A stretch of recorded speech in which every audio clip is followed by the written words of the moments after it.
Yeah, right. Okay, I think we are going to also welcome all our people from the cyberspace who are going to join this course. And this is several of our alumni and a new experiment that as we are doing this course, we're inviting our alumni, we're also inviting other friends from industry to join this course. So for those who are present online, thank you very much for joining this signature course of Soil on Happiness. And at this moment, I'll ask one of our students to come and sing a prayer from any denomination that she's moved to sing as a way to start this unique course on happiness.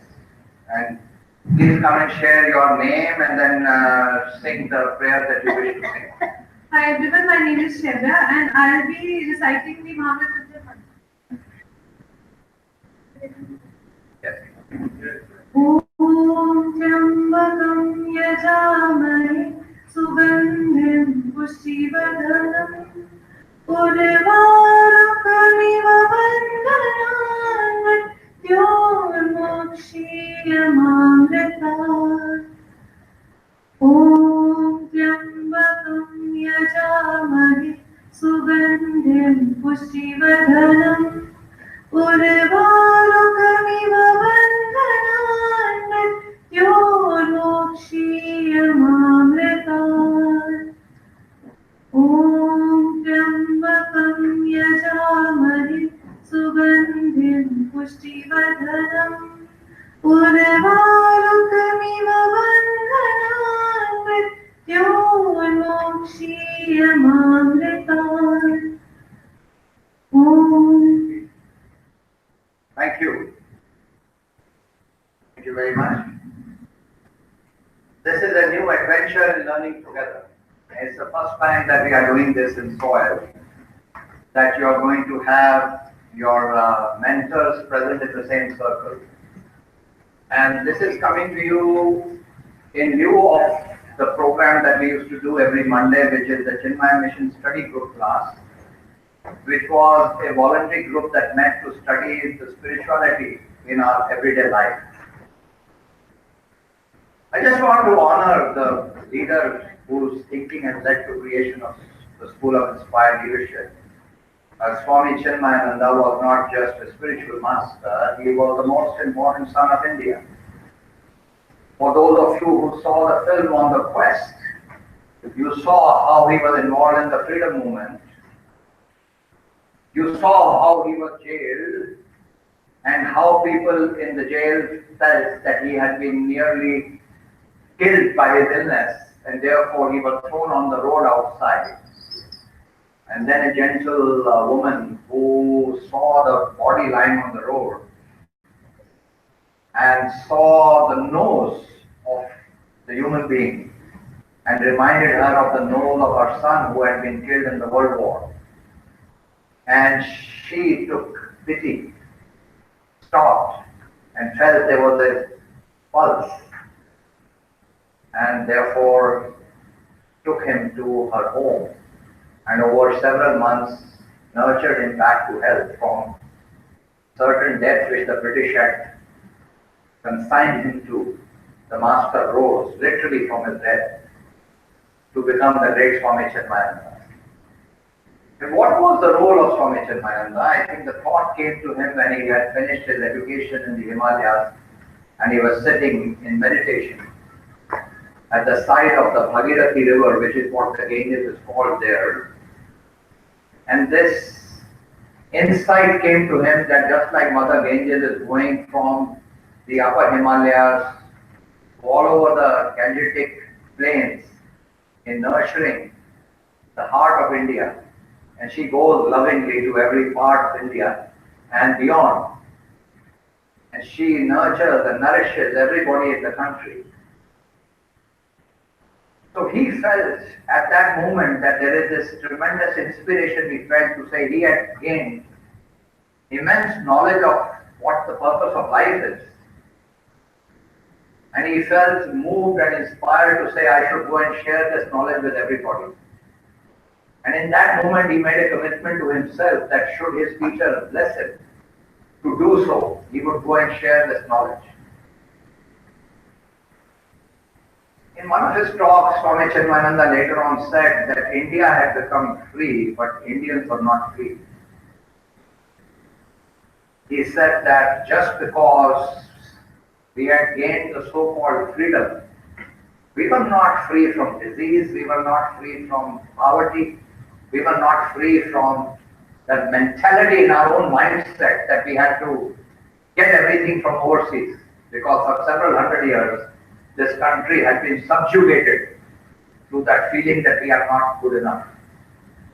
And so he said it was the purpose of his life to bring back the revival of the spirit, to say we Indians can do it. We have the potential, we have the capability. Most of all, we have the birthright to be happy all the time. If there's only one sentence that came to Swami Chinmayananda, it was, how do I claim back the birthright to be happy at all times? And so the mission of Chinmay Mission, the objectives are to spread the maximum happiness to the maximum people for the maximum time by giving them self-knowledge, understanding of who you really are. So you can claim what? The fountainhead of wisdom that lies within each human being.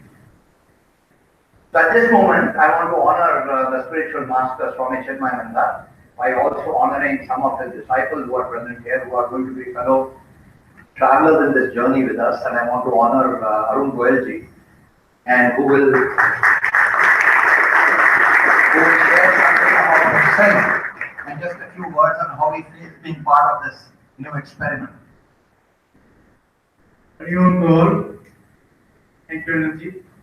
I've been rather privileged to be associated with SWAG for the last about 3 years. This is my 4th session that I'm doing with you students. So in a larger group this time. When Anil was talking about Puja Gurudev, I was recalling that, in fact, all my life I had been asking myself, what is the purpose of my life? And that is a question that actually got answered 3 years back when I was with you students, your senior batches, and I got the answer to that. And I put it as a motto in my own WhatsApp message that Seva is the path and that is the destination, and I think that is all we can do. And I think Puja Gurudev, when he said that the purpose is to go and serve and give knowledge to all, I found that I had probably arrived at the same purpose of life, to share and serve. That is what I learned 3 years back, and that is what I do all the time. Thank you very much. Thank you. Thank you.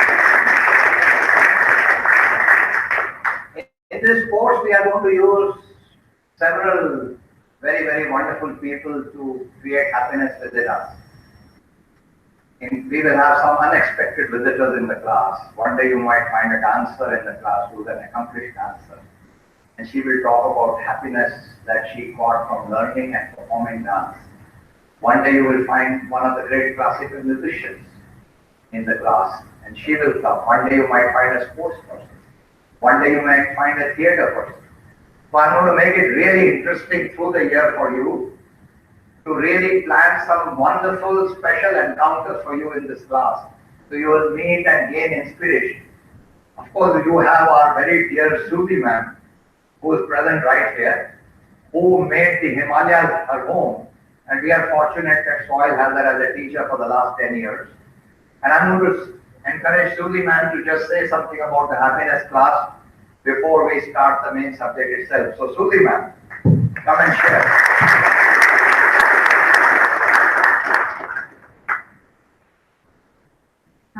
So some of you already have begun on this journey of the wellness class. And you know, I don't know how come it is, why I'm so lucky to have landed here. For me, it's a miracle. And also to have landed in the same stream. Throughout my time here in India, to have somehow found myself at the feet of great spiritual masters in the lineage of Swami Shivananda, Swami Chinmayananda, and then his disciple, known as Ramji, an American man, an extraordinary person who was groomed by and given the capacity through Swami Chinmayananda. So, in the last 25 years that I've been here, this has been my joy to discover, and what I can tell you is it works 100%. Thank you.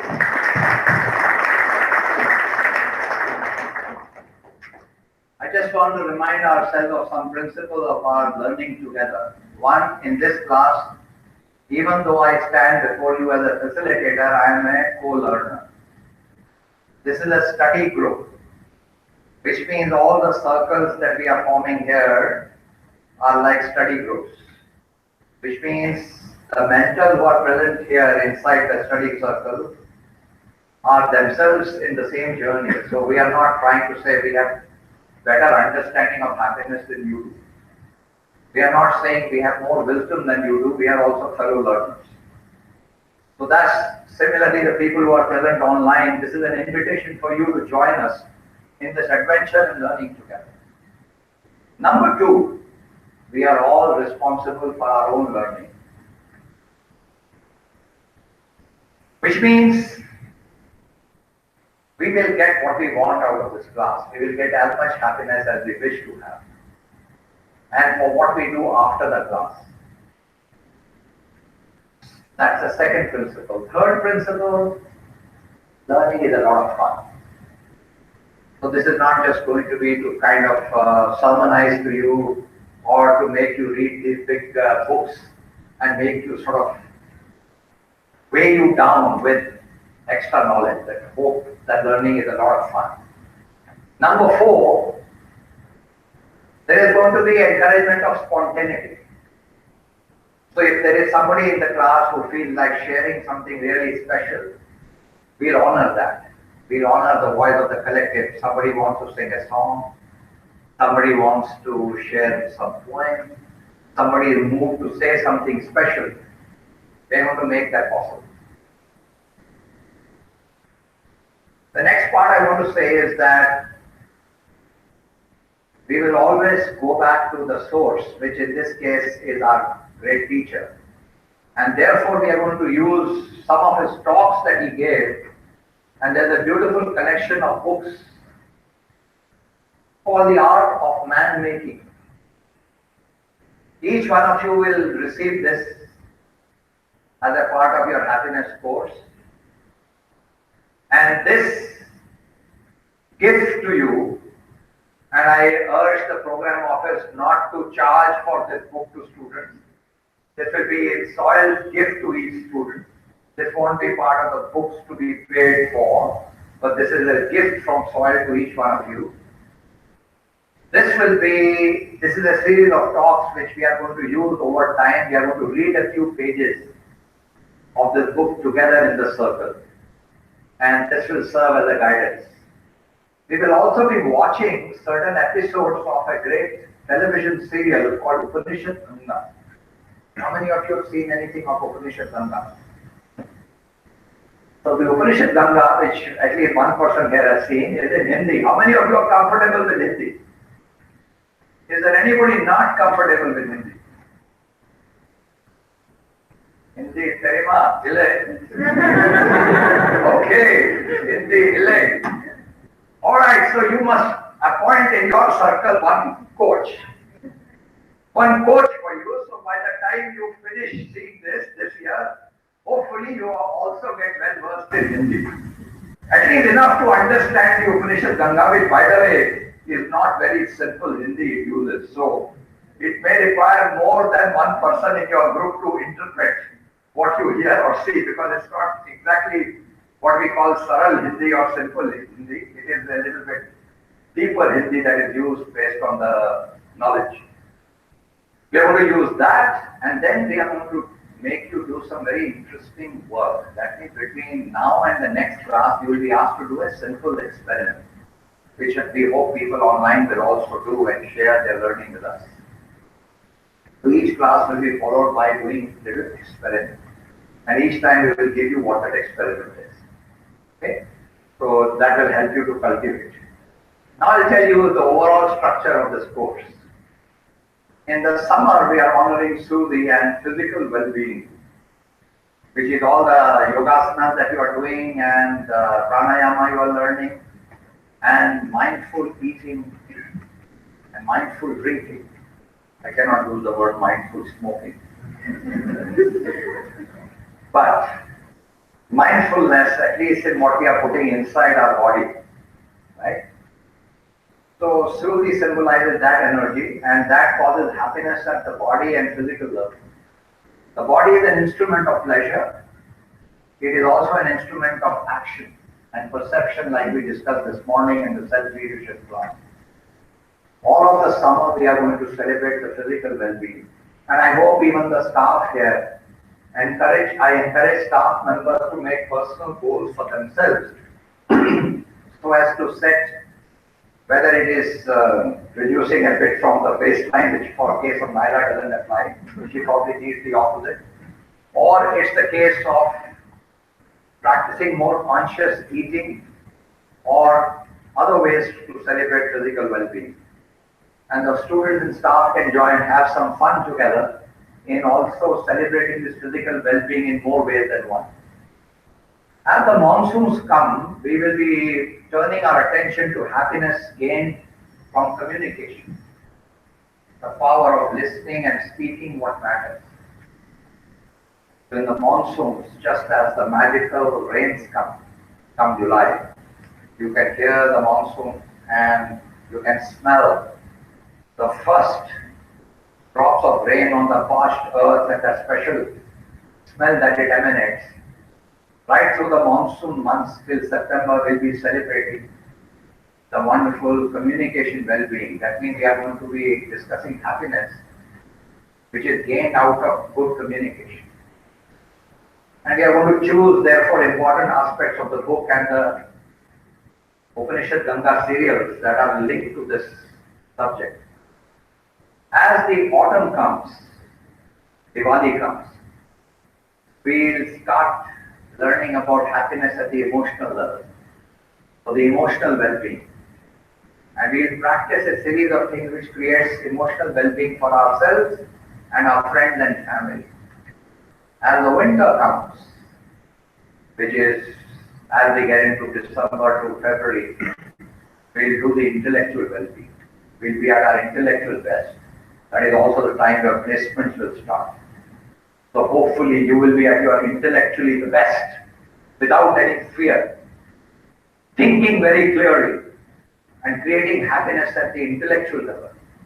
And as the spring comes, and we start getting ready from middle of February to April to complete our time in soil, we will be arriving finally home, which is really the spiritual well-being, finding a sense of purpose to take away from soil and learning how to have a practice of happiness for the rest of your life. So 5 seasons, 5 aspects of well-being and happiness: physical well-being, communication well-being, emotional well-being, intellectual well-being, and spiritual well-being. That brings me to the first short talk that I will share from Chinmayananda's teaching on happiness. He first reminded all of us that it is the nature of human beings to be happy. As a child, you remember you're all very happy. Most of us will remember our childhood. And there's that wonderful ghazal of Jagjit Singh, "Wo Kagaz ki Kishti." And Paperboard, this company is trying to sort of revive that magic in its advertising, right? In reminding us of our little childhood when we were all mostly very happy. Most of us. As we get older, we get too much conditioned by our minds and we start losing in touch with who we are from the inside. We don't operate from the heart anymore. We start thinking too much. The identity and ego is born. You are given a name. Then there are all kinds of expectations around us. Oh, we must be good in math, we must stand first in school, we must crack this exam, we must get into the best college, we must compete. Most of us, our childhood as we get older towards becoming teenagers, it is burdened not just by the size of the books we have given, even though the books now are electronic and they may be more through apps, but the amount of stuff we are required to read and the amount we are encouraged to compete with each other. And parents are competing more. My son must crack IIT, my child must do this. Nowadays, there are some parents who are dreaming to make their children good at cricket. They must play IPL. They must excel. We should get this kind of a contract. These are new expectations of the new India that we are passing on our expectations to each other. So this aspect of trying to live the life which somebody else wants of you, even though they are our parents, they have dreams for us. They want us to perform as per a particular dream. And India is one of the few countries in the world where even for taking important decisions like whom to marry, of course, but even other decisions like where to study, I'm sure many of you had to get permission of your parents before coming to SWAT. And if they did not approve, even though you had to really fight with them, what is this college? It's not recognized by All India Council for Technical Education. Why does it cost 14 lakhs? Is the placement 100%? Etc., etc., the usual stuff that all parents would like to ask. We had to fight all the pressure to realize what we wanted to be.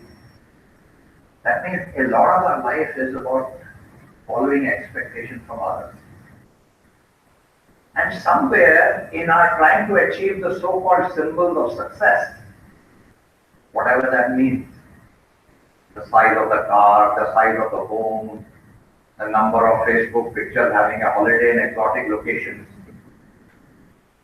whatever is our concept of time, that I have reached a position, I have reached power, I have reached a so-called status in society, we think as if happiness is associated with becoming something. We begin to confuse happiness to achieving certain so-called benchmarks of success, only to find that after we get the big house and the big car and the big holiday and having a big bank balance, actually we are not necessarily happy. In fact, there is research to show that there is an inverse proportion between money and happiness. Beyond subsistence level, that means once you have enough to feed you and your family, once you have a reasonable standard of life by way of transportation, healthcare, education, the more money you get, the unhappier you become. There is research worldwide to show that. So it seems that we keep on pursuing our dreams for more and more success. In the process, we keep creating more and more illusion of happiness to finally find that actually there is no happiness. For some, sometimes it's too late, because some of us have literally killed ourselves in the process of achieving so-called success, forgetting our birthright to be happy. Many of us keep dreaming, we have passion for something, but we keep postponing that. We keep getting fearful. I'm very good at this, but how can I pursue this as something which I can make money from? How can I follow this life which can make my dreams come true? So we keep postponing our happiness for the future. One day, I will get the ideal day, and I will get the ideal opportunity, the ideal environment, where I will finally follow my passion. I will realize my dreams. So a lot of us, time goes by. I suddenly was now in my 20s, now I'm in my 30s, now the hair are beginning to get lesser and grey. Now I'm 40s. Now I have other responsibilities. Oh, first I have to discharge my responsibilities of this kind. One day I will become happy. And therefore, when then you ask, so kaise ho, like I said this morning, kaise ho? जी रहे हैं. This whole thing about postponing happiness for the future.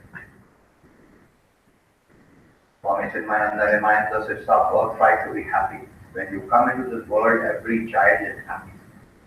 By something that is done to us between the age group of 5 to 15, something is systematically done to us which blocks our happiness.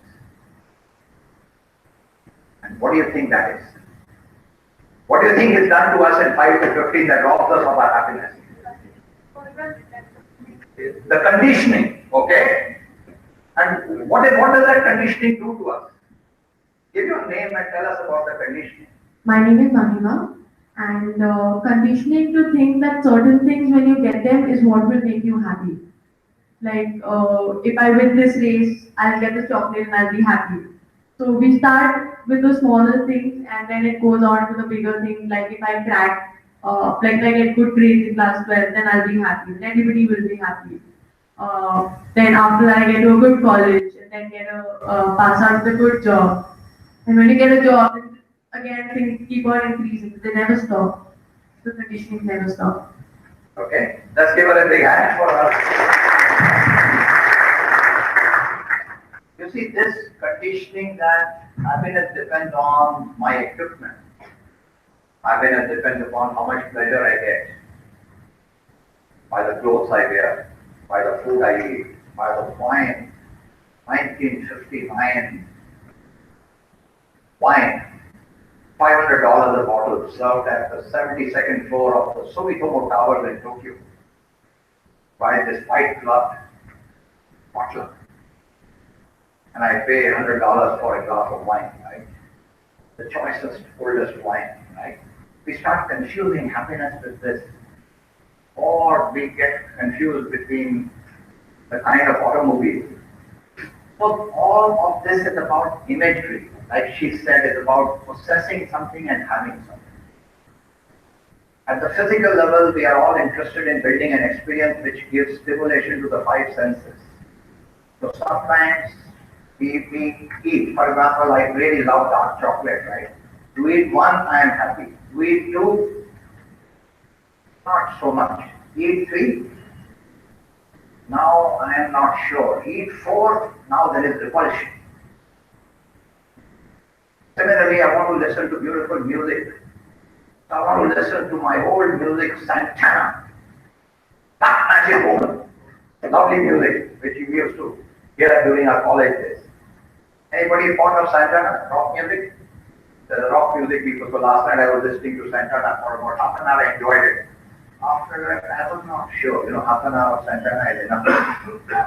Then take your most favorite music. You listen to it for some time, it's fine. You listen to it more, it's boring. Listen to it even more, now it's repulsive.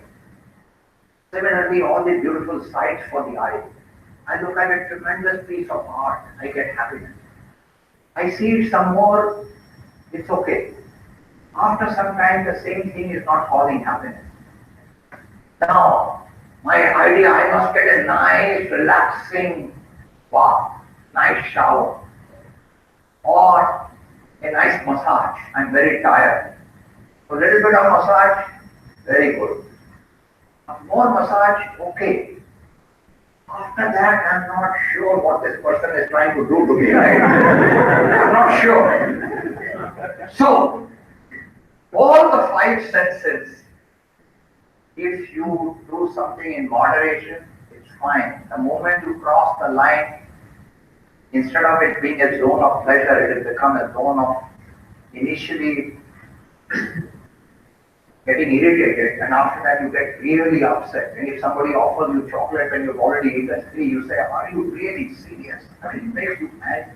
The same thing that you otherwise love, right?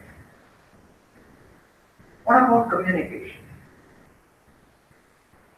Which comes from, so the physical well-being, if we can find a secret of using the 5 senses in moderate ways to stay healthy and to enjoy life and lead a life where we are leading the senses and not the senses leading us.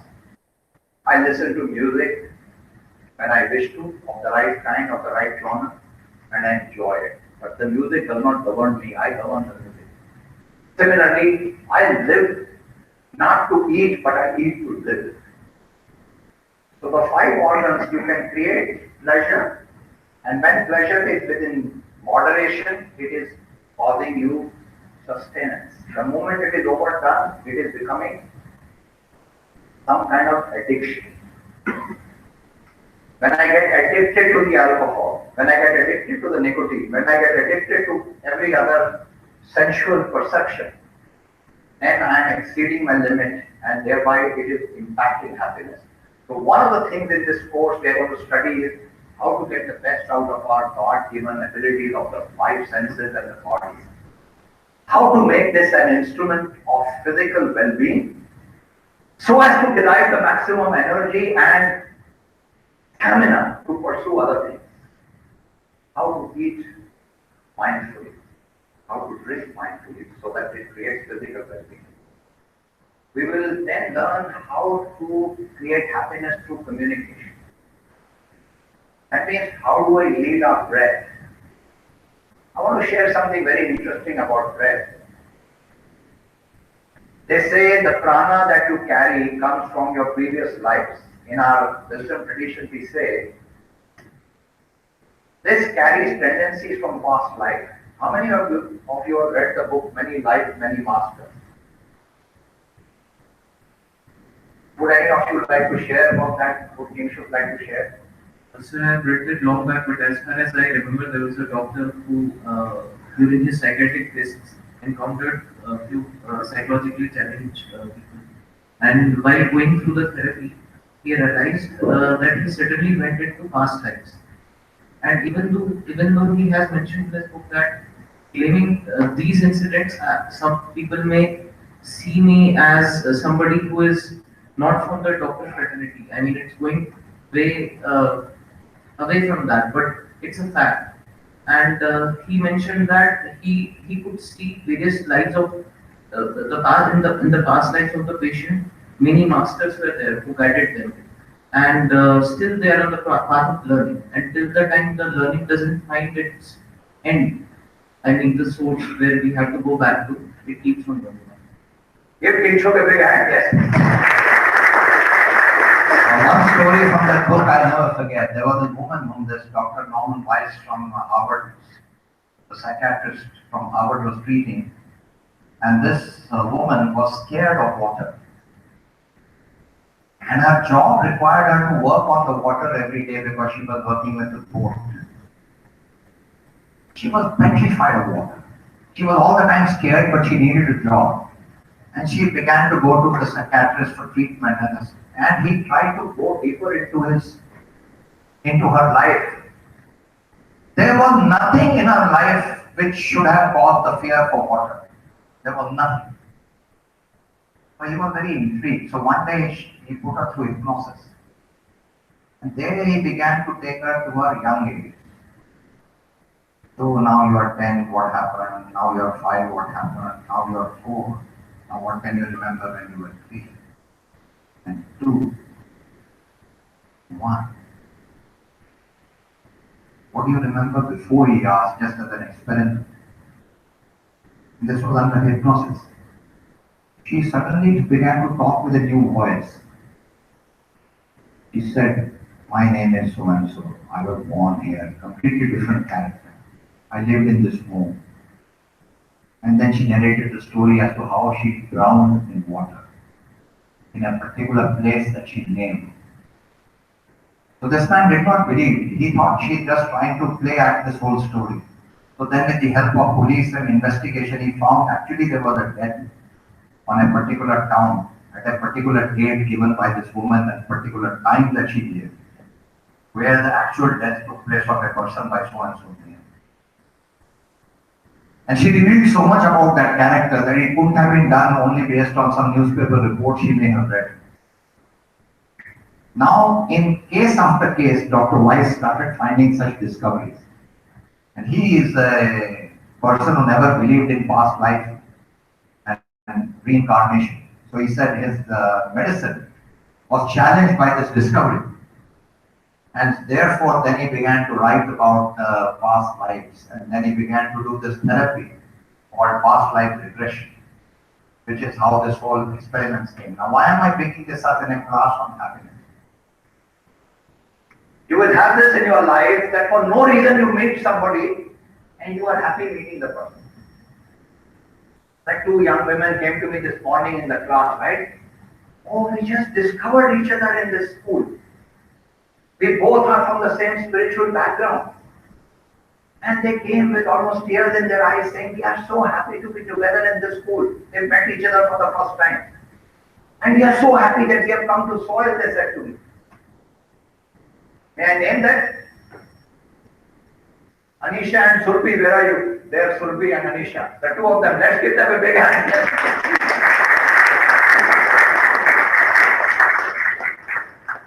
Similarly, you meet somebody. I hope that doesn't happen in soil. But you meet somebody, you take an instant dislike for the person. I don't know why I'm upset with it. For no reason. We push it out.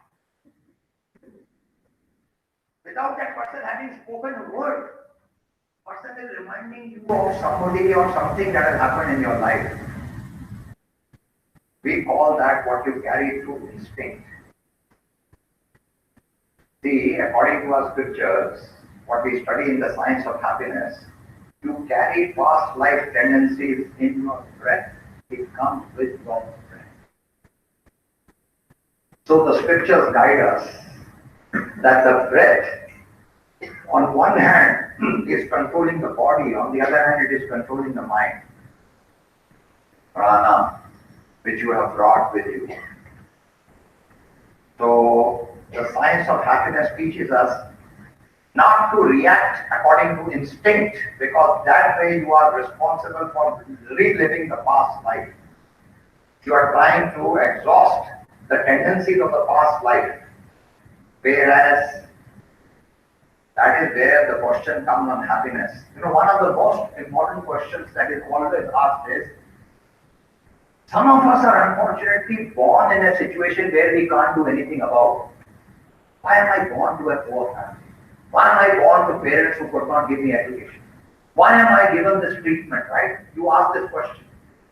So people talk about destiny.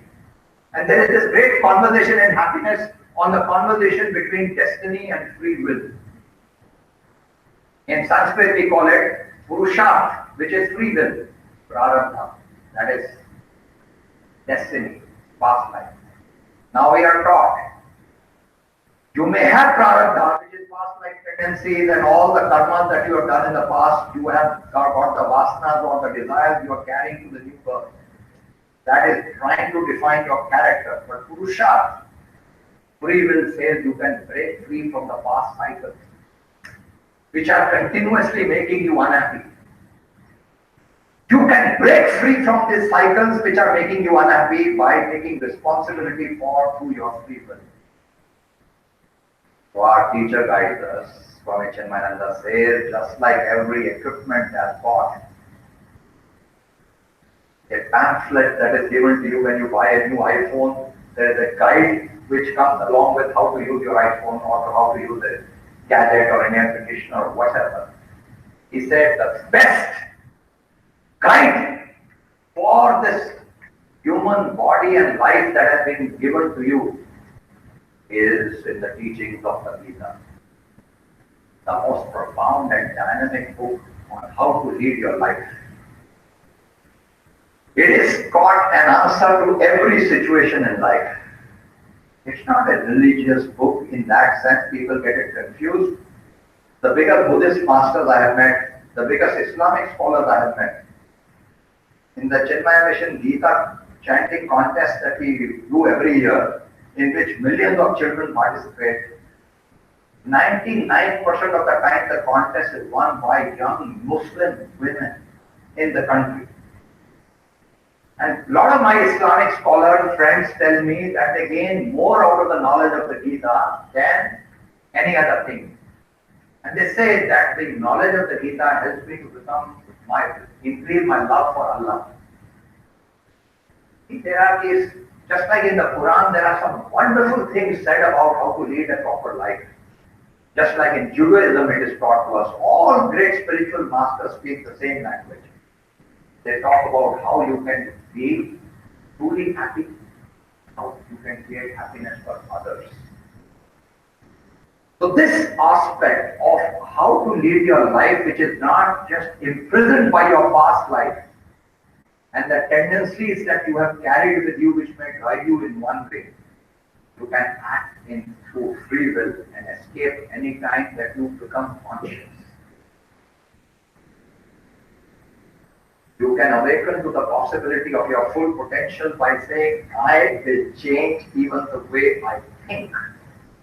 I will change the way I develop relationship with others. I will change the way I lead my life because it is possible. As human beings, it is possible for me.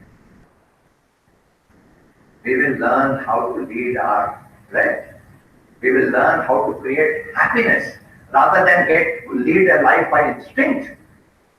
Through free will, we will learn to listen consciously, to create happiness.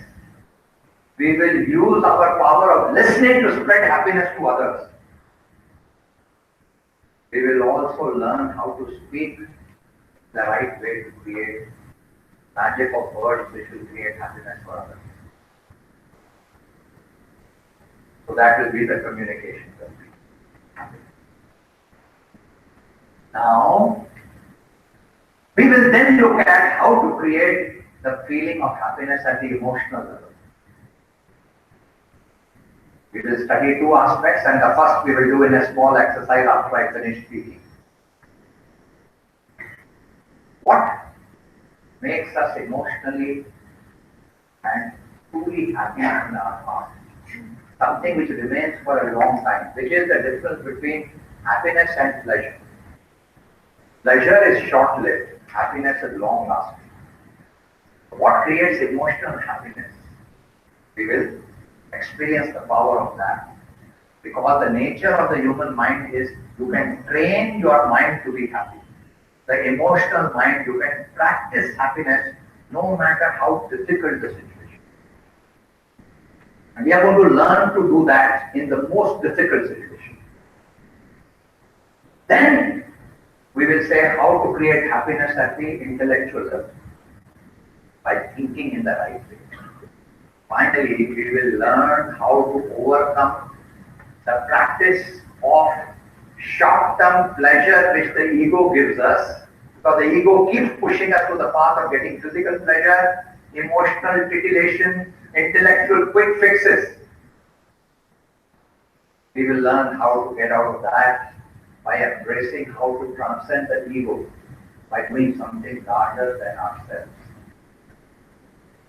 So, I will again talk a little bit more about that towards the end of the session today.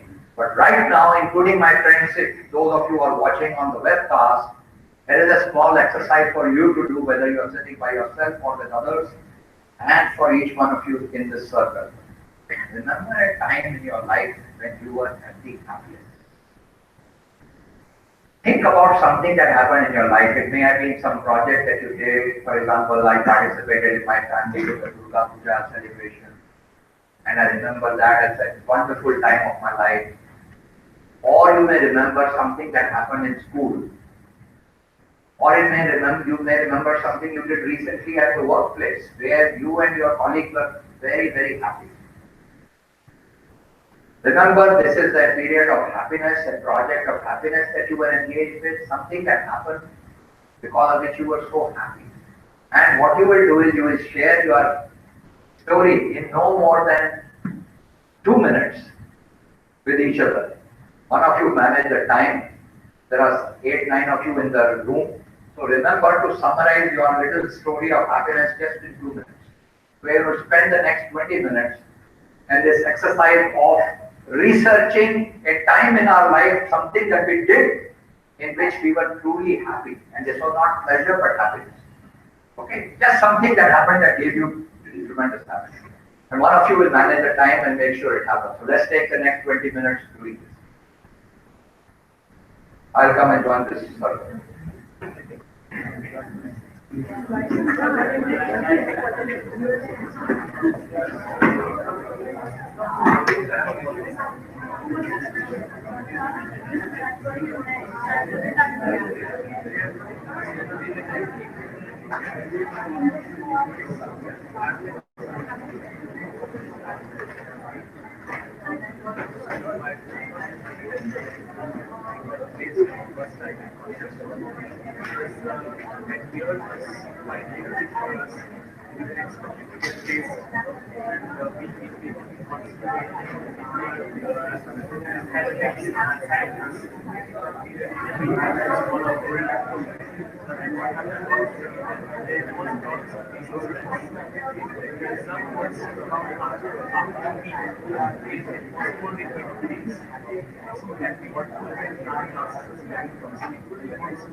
So please wrap it up in the next 3 minutes. If you have not finished speaking, please wrap up in 3 minutes.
Are you all done? 1 minute.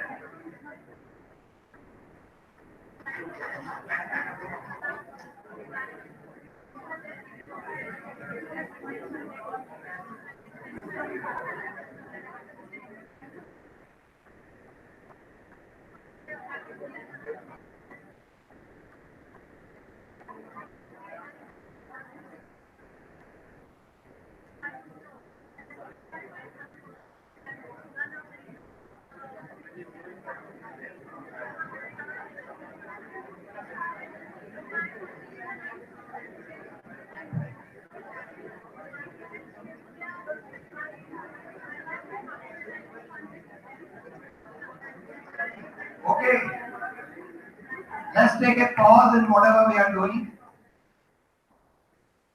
And I'm going to invite some of you to share just something unique about one person's little story in your group which made that person happy.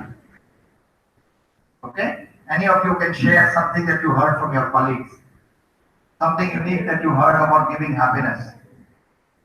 Who wants to go first? Okay. Give your name and then share what this was.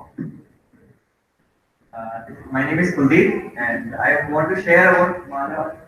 He met happiness when he met Roger Federer and Sachin Tendulkar at the same time and at the same place.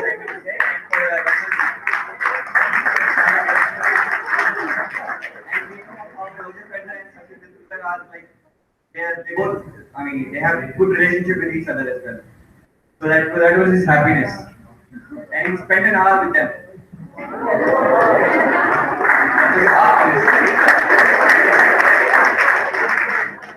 That's special. How about this group? Anything unique you heard here? Or anyone else from some other group? Yeah, please go ahead, right at the back. Come forward. Come fast. We want you to come here and talk about it so that you can also be seen on the webcast. Yeah. Hi, my name is Shivangi. I have a group of very interesting people. One of those interesting people is Tamanji, very close to his mother. So his happy moment came when he had attained a certain position in his life and he gifted a solitude to his mother. The satisfaction on his mother's face was the moment when he realized that he's the most happiest at that point of time. Oh,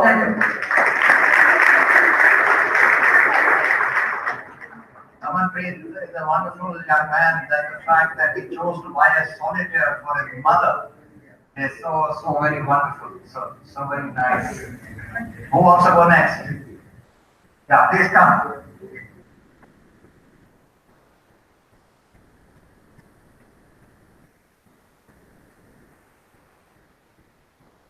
My name is Ashwara.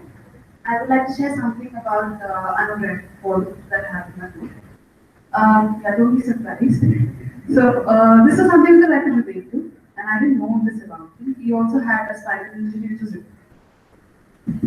I suffered from something very similar, and I've been suffering for the past 7 years. But I never once did I come to know this.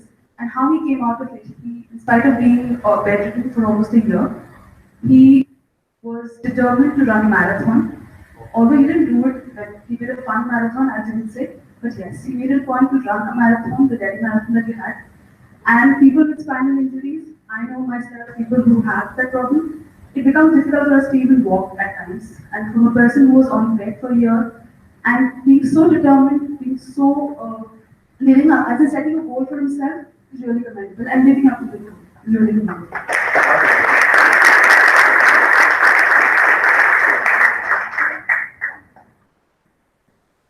Yes, come on forward. Your first day in soil today. And no, yours is not the first day. You've been around for a while. Yeah. Hi everyone, Jishan this side. So I would like to share what Ankit shared.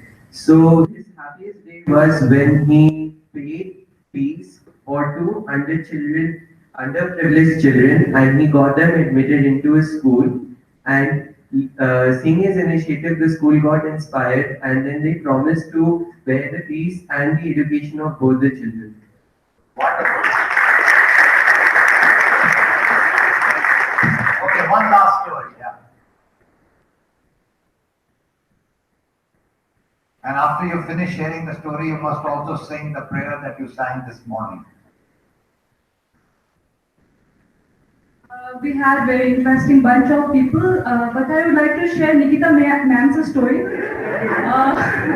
Yesterday was her happiest day because her daughter, she's 2 years old, and she had started speaking some words like mama, papa, nana, chacha, everything but mummy. And she had been waiting for this. When it would come to Nikita ma'am, she would keep quiet, she would say nothing. But yesterday, she said for the first time, "Mummy," and it was a special day for her because it was Mother's Day as well, and she could recall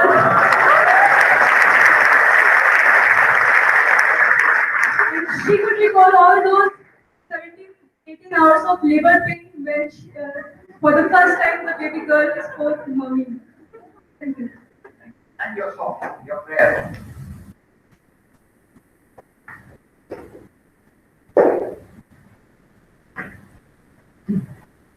वैष्णव जन तो तेरे कहे जे पीर पराई जाने रे वैष्णव जन तो तेरे कहे जे पीर पराई जाने रे पर उपकार करे जब तोए पर उपकार करे कब जोए मन अभिमान माने रे वैष्णव जन तो तेरे कहे जे पीर पराई जाने रे I have chosen this song keeping in mind the coming up presidential elections. Whoever becomes the president, please keep this in mind.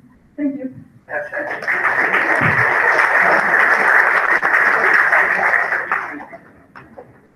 As you know, this was a favorite bhajan of Mahatma Gandhi. And Gandhi used to love this bhajan a lot because it's all about feeling for the downtrodden and serving people. I just want to end today's class by just narrating a small story. You know, many years back we were hired by Tata Steel to work with the board of Tata Steel and the CEO, the managing director, to choose the successor to the MD. Being a large global organization, we spoke to Mr. Ratan Tata, the other board members, and finally it was a chance to talk to the current incumbent, Mr. Muthuraman, who was the managing director at that time. And I said to Mr. Muthuraman, I needed some quality time with him. So he said, Anil, why don't you come with me? I'm flying from Delhi to Mumbai. I'm flying in my Tata Steel aircraft. Why don't you join me in the flight? That day for 2 hours, we will not have any interruption. And I said, fine, I will. So I and he boarded the flight. He and I were the only two passengers in this jet. And the air hostess from Tata Airlines came and gave him a drink. And then he closed his eyes. Just before he closed his eyes, I asked him, Mr. Muthuraman, so what's that one thing you will look for the most in your successor? And he closed his eyes for 5 minutes, he didn't speak. So I thought that he's kind of had a long day, tiring day, late evening, maybe he's having a short nap. But actually he was just reflecting on my question, as he told me later. And when he opened his eyes after 5 minutes, he picked up the satellite phone and called his assistant in Jamshedpur and said, will you read out to me that statement of Patanjali? And then he wrote on the card of Tata Airlines, so on the boarding pass that I had, he wrote the statement of Patanjali Yoga Sutra. This is what it said. When you are inspired by higher purpose, strange things begin to happen to you. When you are inspired by higher purpose, strange things begin to happen to you. You discover talent in yourself which you did not even know that it existed. You become a leader far greater than what you ever thought you were capable of becoming. When you are inspired by higher purpose, strange things happen. You discover talent in yourself which is unique. And you become a far greater leader than ever conceived by you in the past. So he said the number one quality we should look for in my successor is somebody who is inspired by higher purpose. The essential part of Patanjali Yoga Sutra, which Suzy ma'am is trying to teach you, yoga is a balance between body, mind, intellect, between thoughts actions, words, the harmony between your voice, your emotions, your thoughts, your actions. That balance between how you use your body, the breath, the emotional mind, the intellectual mind, that is called yoga, the harmony. And the harmony is achieved by embracing the energy which empowers the body, empowers the breath, empowers the emotional mind, empowers the intellectual capacity. That is being led by that divinity within each one of us. We call that truth, we call that happiness. Remember, it is our birthright to be happy. When we remove this non-apprehension by removing our body conditioning, ego conditioning, mind conditioning, intellectual conditioning, we discover who we really are. So this whole course of happiness is to learn to source happiness from within us, because we are happy. I am happiness. I forget my nature, therefore I get lost into the world of my body and its ups and downs. I get lost in the emotional mind and up and down. I get lost in this world of distractions which my mobile and my laptop and my intellect with the technology builds for me. All that is distraction. When I remove all the noise outside and I really become quiet, I discover who I really am. Therefore, this whole course of happiness is a journey over the year to make us quiet, balanced, in harmony, and in silence. So when I am doing my ibadat, I will learn the importance of the real ishq. The ishq that I engage in, which I fall in love, is a hormonal ishq. That ishq with Khuda, that love for the divine, is the real love which our teacher Swami Chinmananda would say, it makes you rise. So let us this year learn the practice of rising and claiming the happiness within us. Lastly, before we sign off today, one small assignment to be done before the next Monday. Next Monday, I will not be in your class. Arunji will be in the class. Somji will be in the class. So one of us from Chinmay Mission will be in the class, and one of my co-facilitators from Soil will join the class. But here is what you will do before next Monday, and I invite the people on the webcast to do the same exercise. You will find an unusual person that you have not spoken to. It could be a person who is a slum dweller next door. It could be the man who runs a small shop. It could be anybody whom you would normally not interact with. You will spend a minimum of 30 minutes and a maximum of 60 minutes with that person. Somehow you have to create a time between that person and you. And you will ask the same question. What was the occasion when you were happy? What caused happiness to you? Remember a point in time when you were genuinely happy. You talk in the language of that person and interview that person. Listen to the person. Capture the story of the person. If you want to make a small video of the person, do that. Before next Monday, we want you to post in the blog, and for those who are online can send us a link to that blog that you will write on what is the result of your discovery by interviewing an unusual person that you would normally not interact with. Maybe you will interview the domestic at home. Maybe you will interview one of the people who cleans this building. I'm not sure. Whoever it is, maybe you will spend an hour with the man who makes tea outside. I don't know who the person is. Somebody very unusual, not from your context. Okay? Is the assignment clear? All right. And each one of you will be given this book, The Art of Man Making. So please remember to take it from Jaideep, the library.